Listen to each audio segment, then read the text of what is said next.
Profit दिख रहा हो और जेब खाली महसूस हो तो समझो कहानी अधूरी है।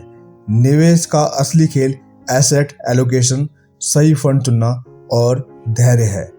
आज की कहानी में हम स्टेप बाय स्टेप सीखेंगे कि म्यूचुअल फंड चुनना कैसे आसान हो सकता है। एक ऐसी कहानी के साथ जो याद रह जाएगी। गांव की पहाड़ियों में एक लड़का था, निखिल। पढ़ाई पूरी करके नौकरी करने शहर आ गया था। नौकरी ठीक ठाक थी, लेकिन उसे हमेशा लगता था कि सिर्फ सैलरी से उसका भविष्य सिक्योर नहीं होगा। एक दिन उसके दादाजी गांव से मिलने आए। निखिल ने सोचा क्यों ना उनसे पैसों के बारे में सीखा जाए। दादाजी ने मुस्कुराकर कहा, बेटा, सिर्फ कमाने से नहीं, उसे सही जगह लगाने से बढ़ता है। म्यूचुअल फंड भी एक ऐसा ही खेत है जहां अगर सही बीज बोए तो फसल खूब मिलती है, लेकिन खेत चुनना गलत हुआ तो मेहनत बेकार हो जाती है। म्यूचुअल फंड क्या है? दादाजी ने समझाया, जैसे गांव का किसान अपनी पूरी जमीन पर एक ही फसल बो दे तो रिस्क ज़्यादा होता है, लेकिन अगर गेहूँ, धान, सब्जी और फल सब साथ लगाए तो अगर एक फसल खराब भी हो जाए तो बाकी से नुकसान पूरा हो जाता है। म्यूचुअल फंड भी यही करता है। इसमें कई लोग अपना पैसा मिलाकर एक बड़ा खेत फंड बनाते हैं और उस पैसे को अलग अलग शेयर, बॉन्ड और सिक्योरिटीज में लगाते हैं, यानी डाइवर्सिफिकेशन। म्यूचुअल फंड चुनते समय किन बातों पर ध्यान दें? पहला, गोल डिसाइड करो। दादाजी बोले, बेटा, पहले यह तय करो कि पैसा कितने समय के लिए लगाना है और किस मकसद से लगाना है। अगर 1 से 3 साल में घर खरीदना है या शादी करनी है तो डेब्ट फंड बेहतर होता है। अगर 5 से 7 साल का गोल है, बैलेंस हाइब्रिड फंड सही है। अगर 10 से ज़्यादा साल का यानी कि लंबा सपना है, जैसे रिटायरमेंट, बच्चों की पढ़ाई, तो इक्विटी म्यूचुअल फंड सही होता है। दूसरा, रिस्क टॉलरेंस समझो। निखिल ने पूछा, रिस्क कैसे समझे? दादाजी बोले, रिस्क का मतलब है उतार चढ़ाव झेलने की क्षमता। अगर तुम डेली फ्लक्चुएशन देखकर डर जाते हो तो डेब्ट फंड या हाइब्रिड फंड लो। अगर तुम्हें उतार चढ़ाव बर्दाश्त है और लंबा समय है तो इक्विटी फंड सही है। तीसरा, एक्सपेंस रेशियो देखो। बेटा, जैसे गांव में हलवाई लड्डू बनाने के लिए मेहनत का पैसा लेता है, वैसे ही म्यूचुअल फंड भी मैनेजमेंट फी लेता है। इसे एक्सपेंस रेशियो कहते हैं। हमेशा ऐसा फंड चुनो जिसका एक्सपेंस रेशियो कम हो ताकि ज़्यादा रिटर्न तुम्हारे पास आए। चौथा, पास्ट परफॉर्मेंस देखो, लेकिन अंध ब्लाइंडली मत भरोसा करना। दादाजी बोले, जैसे शादी के लिए लड़की देखने जाते हैं तो उसके संस्कार और घर परिवार सब देखते हैं, सिर्फ कपड़े नहीं देखते।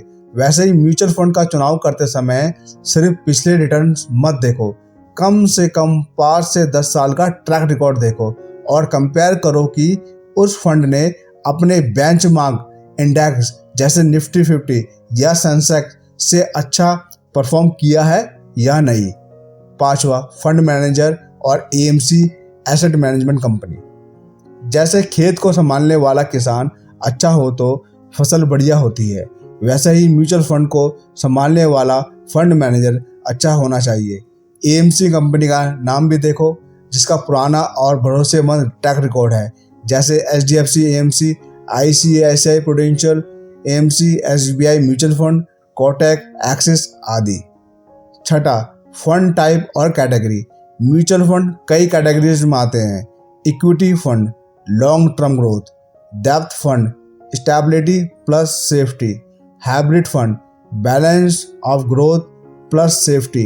इंडेक्स फंड, डायरेक्टली इंडेक्स जैसे निफ्टी 50 को फॉलो करता है।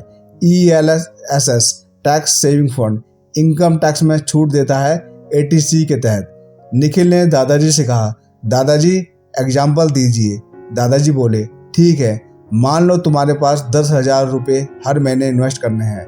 अगर तुम्हारा गोल 15 साल बाद रिटायरमेंट है, इक्विटी म्यूचुअल फंड सबसे बेहतर, जैसे निफ्टी 50 इंडेक्स फंड या लार्ज कैप फंड। लंबी अवधि में एवरेज रिटर्न 10 से 12% मिल सकता है। 10,000 मंथली गुना 15 साल 18 लाख इन्वेस्ट, फ्यूचर वैल्यू लगभग 40 लाख।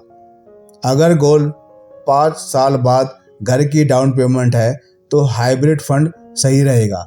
रिटर्न कम होगा 7 से 9%, लेकिन रिस्क भी कम रहेगा। 10,000 मंथली इंटू 5 साल 6 लाख इन्वेस्ट, फ्यूचर वैल्यू लगभग 7.5 से 8 लाख। अगर गोल सिर्फ 2 साल में बाइक खरीदना है तो डेप्थ फंड लो, रिस्क बहुत कम होगा लेकिन रिटर्न 5 से 6% तक मिलेगा। 10,000 मंथली इंटू 2 साल 2,40,000 इन्वेस्ट, फ्यूचर वैल्यू लगभग 2,60,000। गलतियाँ जो लोग करते हैं, सिर्फ शॉर्ट टर्म परफॉर्मेंस देखकर फंड चुनना, एसआईपी बीच में ही बंद कर देना, सारे पैसे एक ही म्यूचुअल फंड में डाल देना, अपने गोल और रिस्क को ध्यान में ना रखना। बेस्ट म्यूचुअल फंड चुनने का तरीका 2025 के हिसाब से। कंपनी नेम सिर्फ एग्जाम्पल है, आप एक्चुअल इन्वेस्ट करने से पहले रिसर्च करें और सेबी रजिस्टर्ड एडवाइजर से कंसल्ट करें। Large cap funds, SBI blue chip fund, ICICI prudential blue chip fund. Index funds, low cost passive, HDFC index fund, Nifty 50, UTI Nifty index fund. Hybrid fund, HDFC hybrid equity fund, ICICI balance advantage fund, tax saving ELSS, Axis long term equity fund, Mirae asset tax saver funds. दादाजी ने कहा, निखिल बेटा, mutual fund चुनना शादी जैसा है, सोच समझकर, परिवार, AMC, पुराना ट्रैक रिकॉर्ड, पास्ट परफॉर्मेंस और स्वभाव, रिस्क देखकर ही फैसला करना चाहिए। धैर्य रखो और SIP को लंबे समय तक चलने दो, तभी पैसा बनाना सीखेगा। निखिल की आंखों में चमक आ गई। उसने तय किया कि अब वह म्यूचुअल फंड को सिर्फ इन्वेस्टमेंट नहीं बल्कि अपने सपनों के खेत की तरह देखेगा।